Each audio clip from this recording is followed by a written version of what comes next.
Ito'y sarap ng may minamahal.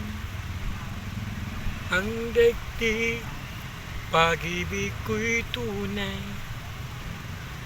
Nais ko'y laging kapiling ka.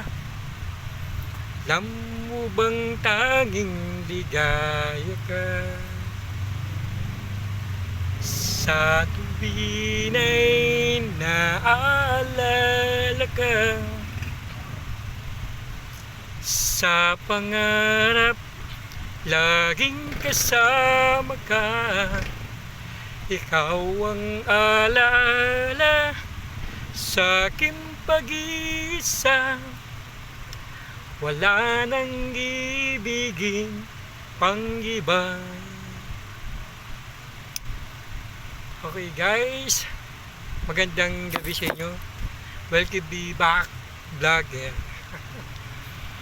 Guys, kanina pauwi kami ng sinundo ko kasi anak ko galing school doon sa may Arellano.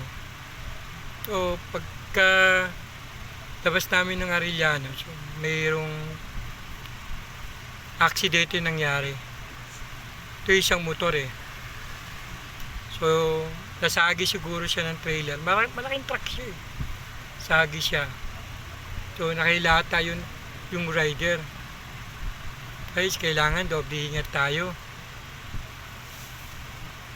Dapat sa mga maging sigurista tayo mga rider. Pag alam natin yung mga truck na malalaki, kung maaari iwasan na lang natin Huwag tayo dumikit kasi sa truck ng driver hindi mapapansin ng truck driver kung nasa gilid ka, kung nasa harap ka. Kasi hindi ka nakikita ng driver niyan pag mataas ang driver side nasa taas siya ng truck so hindi ka mapapansin.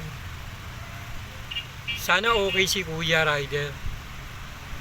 Kasi yung napadaan kami ng anak ko paglabas sa Arellano, yun kagat yung bumungat sa eksena namin.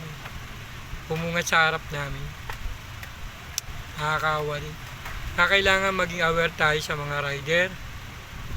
Sa mga wag siyadong magdidikit sa mga malalaking bus, kagaya ng mga truck, yan. Sa mga truck ng mga mixer. Kasi pagka dumikit tayo, hindi may iwasan talaga yan. Hindi mapapansin talaga ng mga driver truck yan.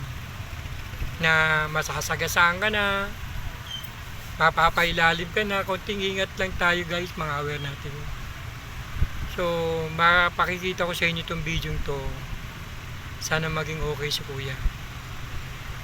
Yan. Makikita nyo yung video to, panoorin nyo yun to na sa tapat ng Arellano School sa Calentong, Mandaluyong. Panoorin nyo. Tuwan mo, may na-disgrasya rito sa harap. Papalabas na kami ng school. So, sabi ko sana ko yung video. Papalabas sa Arellano, may na-disgrasya. Marami na yung masama. Ayan, nakikita natin sa radio. Pero may video mo. Ay ka. Hindi mo kinuha mo. Naganito yung list na nangyari. Nandiyan kasama niyo ang ating asawa niyo. Okay na. Sana maging okay siya. Kaya sana magiligtas siya. Kaya guys, mag-iingat tayo sa mga rider ha. Pag pwede, doble ingat lang tayo. Kawawa naman. Sana okay si Kuya.